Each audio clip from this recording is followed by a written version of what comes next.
Hello, friends. My name is Teacher Evelyn, and I work for VIPKID.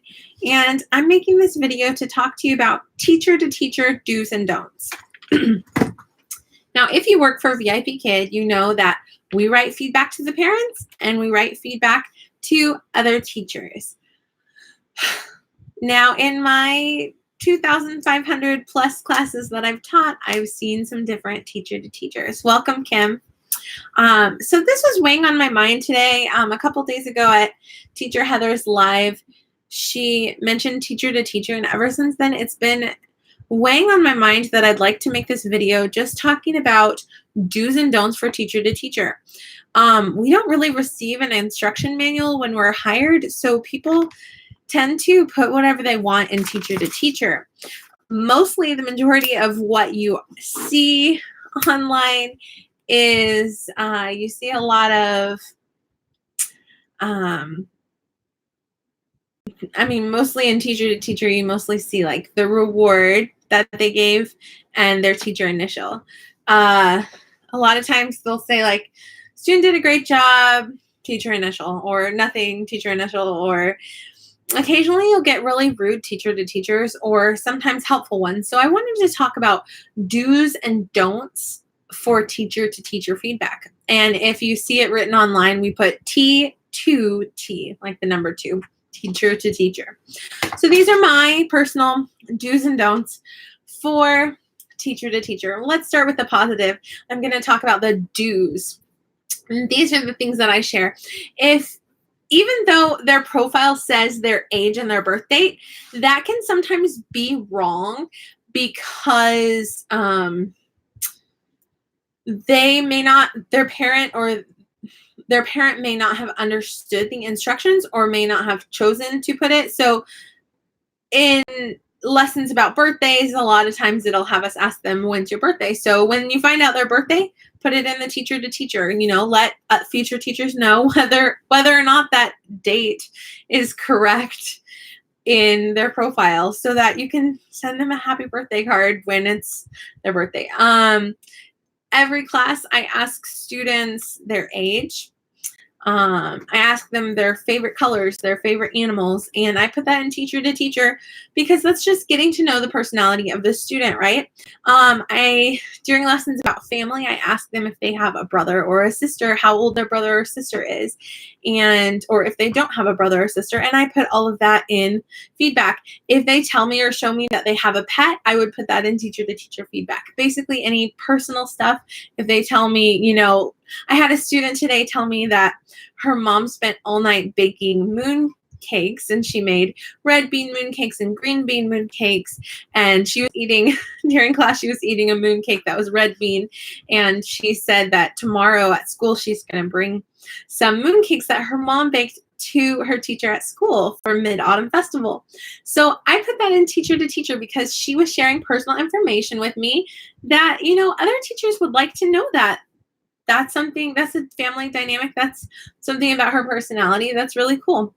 If the student is late to class, if they're 1 or 2 minutes late, I don't mention it in teacher to teacher, but if they're 15 minutes late to class, I'll put it in teacher to teacher. That way they know, or I can see in future classes that, oh, the student's been 15 minutes late before. So when I'm sitting here thinking it's a no-show, they might show up halfway through class, right? If they have IT problems, it's super helpful to know it's not me, it's them, because other teachers have had this IT problem too, where their camera doesn't work or their sound doesn't work. It's not me, it's them, So do say the reward that you used. It gives other teachers good ideas like, oh, she has a butterfly reward. I've never thought of that. Like, maybe I'd like to make my own butterfly reward, or keeping track of your own, like, oh, I've given this student a princess reward 20 times. Maybe she'd like to try something else. Or, oh yeah, this student likes Power Rangers or whatever it is, If they tell you that they love Pokemon, or they read Harry Potter books, or whatever they're into, put that in teacher to teacher. Also, we all have teacher initials. My teacher name with VIPKID is Evelyn VU. The initials after my name are just produced by the computer or by the company to individualize me from other teacher Evelyns, but also not share my last name. And I appreciate that, identity is good. So I put EVU as my initials, Evelyn VU, EVU. So now comes my don'ts. Don't be rude. Don't be insulting. Don't be unprofessional. Don't say anything that the parents or the LPs should not read, right? Here's the deal, guys. All right. When it says this is for the parents, we type it, right? When it says this is for future teachers, we assume that by it going to future teachers, that means that it's not going to the parents or the LPs. Nowhere is it written or promised that it's not going to the LPs or the parents. The LPs can view it, and in a lot of cases, the parents can too. Can they every time? I don't know. Can they sometimes? I know they can. How do I know that? I don't have WeChat, but other teachers do. And a lot of times they've seen, multiple times I've seen on Facebook, the teachers share a WeChat screenshot that the parent has shared, that it has the teacher's feedback to the parents, but it also has the teacher to teacher at the bottom. You know what I think? I think they always see it. 9 times out of 10, other teachers disagree with me. But from all the posts that I've seen, I've stopped referring to it as a glitch. I think it's a thing. I think they're showing your true colors to the parents. The parents are like, oh, this teacher said that they enjoyed teaching my student when they were writing a message to me, but when they're writing to other teachers, they're like, oh my goodness, this student was so annoying because blah, blah, blah, makes too many mistakes or whatever. So rude. I even heard on Facebook of someone writing, just shoot me, like about a lesson. You don't have this kid all day long, all year long in your classroom. You have to teach them 25 minutes and you get paid big bucks for it. Okay, if you can't stand kids, like, get a different job. You know what I mean? I just feel like that's so rude to be like, shoot me. Like, if you hate this job that much, move along, get a different job, Don't be insulting. Don't say, oh, the student was so stupid. No, you have to understand you haven't learned a second language. Have you learned Chinese? Are you fluent in Chinese? If you think your student is stupid, you've never learned a second language. I'm fluent in Spanish, and I understand that there's a silent period, there's a parroting period. There are students that struggle with reading. You have to understand language learning and the process of it. I have a whole video about TESOL and about the language learning process. Educate yourself. If you think your student's stupid, you are the ignorant one. Our students are very smart. Any student who is learning a second language as a child is very intelligent. It's difficult learning a second language, especially one that has completely different characters and sounds from your original language. Learn Chinese. Good luck with that. Sorry to get heated, but I have taught these students for 20 months, and I've never found a student that I hated, right? I've taught a couple that were maybe a little disagreeable, but all in all, I love my students. And so when I see a teacher writing something completely unprofessional, insulting, and mean about my student, it makes me want to brawl with them. It makes me want to get mad. So we are teaching these classes so that they can learn English. So if you don't like doing that, like maybe it's the wrong profession for you. You know what I mean? So don't be rude or insulting. Assume that the parents can see it. Be professional. Now, let me talk about the tact you use when talking about struggles, right? You can mention struggles. Someone just recently wrote on Facebook, I think most people lie on teacher to teacher. I'm like, give me a break. Probably you're not patient enough. And so you're thinking that these students can't do anything. Whereas a more patient teacher can draw out of the student those things that they're hiding beneath the surface. A lot of our students start off shy and scared.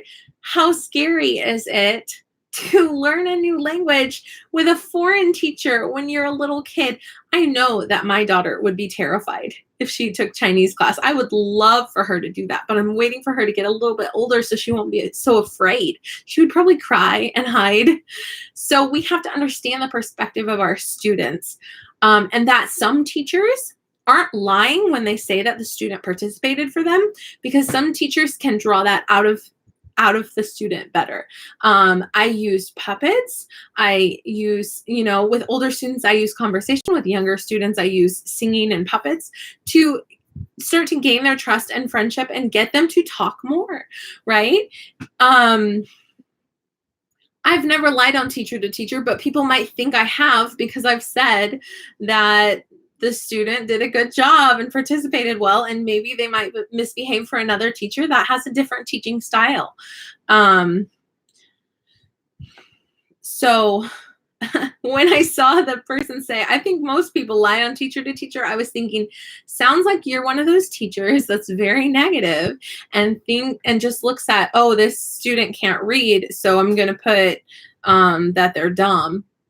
No, say it tactfully and professionally. Say, this student is struggling with reading, but is really good at repeating, because they're good at something, because they're doing a good job. If I sound heated, I'm sorry. It's annoying. Okay, let me back up. Me personally, I struggled in school. I was a slow reader. I was always in the slow readers class.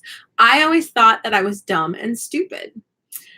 How would it have been for me as a child to hear a teacher confirm my thoughts and call me dumb or stupid? So to see that written by a teacher, how hurtful and insulting and damaging is that? Instead, we need to be encouraging and lifting up. I spent my whole childhood and even youth thinking that I was stupid, but I'm fluent in 2 languages. I sewed my own wedding dress. I have my own area of genius. I'm a creative person and I'm a talker. I'm a language person, but I've always struggled with test taking. I've always struggled with reading. And so when I became an ELL aide in the elementary schools and I was working with kids from foreign countries who are learning English, I realized they think they're dumb and they're not. They think they're stupid because this is their second language, but they are so much smarter than the kids that are getting good grades and good test scores because they speak 2 languages, not 1, and I tried to tell my students that you are smart. You are doing all this schoolwork in your second language. All those kids that are doing well, they're just doing it in their first language. Big deal, big whoop, right? And so I think of our VIPKID students the same way. I have more patience for them because I've been in their shoes. I've learned a second language. After I conquered being a slow reader and struggling with tests and graduating high school and going to Bible college, I went to missionary language school. And I struggled with reading all over again in a second language. I felt like I was back in first grade. I'm like, oh my gosh. All these people that I'm so much better at them at speaking Spanish, they're so much better than me at reading. And I cried my eyes out because I struggled so much with reading. And when the whole class had to read out loud together, I couldn't keep up. And I felt so frustrated and so overwhelmed. Like, how can I work so hard at something and everyone else is better at it than me? Like just feeling dumb again. And I feel like we need to realize the perspective of our students, and we need to give them the benefit of the doubt. If they're shy or scared, we need to be sympathetic of that. If they're struggling with reading, we need to look at how are ways that we can help them. Today, I had a student who kept reading rice every time it was the word race. So I got out my whiteboard and I explained. I said, what is this letter? Because he was doing it with Kate too. He was saying cat. So I was like, what is this letter? And he said, A. And I said, yes, you said A. See A-E, you say, just like you told me, the word A, the letter A, okay? So when we see this word, it's not cat, it's Kate. When we see this word, it's not rice, it's race. Okay? A, race. Rice is spelled R-I-C-E, rice. And cat is spelled C-A-T. So we're not saying cat and we're not saying rice. We're saying A-A Kate, A-A race. Can you say that? Kate?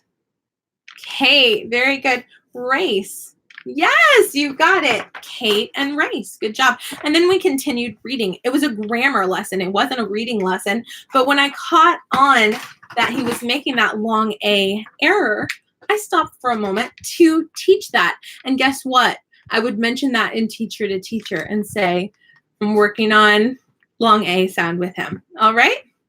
Well, that's just my 2 cents about teacher to teacher. You know, share what option they chose for the homework, share their age, their favorite color, their favorite animals, their brothers, their sisters, what toys they showed you or they liked, what things they're into, what kind of books they like to read, if they play an instrument, whatever you learn about them, right? If they had a student IT problem with their camera or sound, put that in there so that in future classes you can look back and be like, oh, this is a reoccurring thing. Myself and other teachers have experienced this in former classes, right? Do share the reward so that you can see, oh, I gave this student the butterfly reward too many times. Let's do the princess reward, right?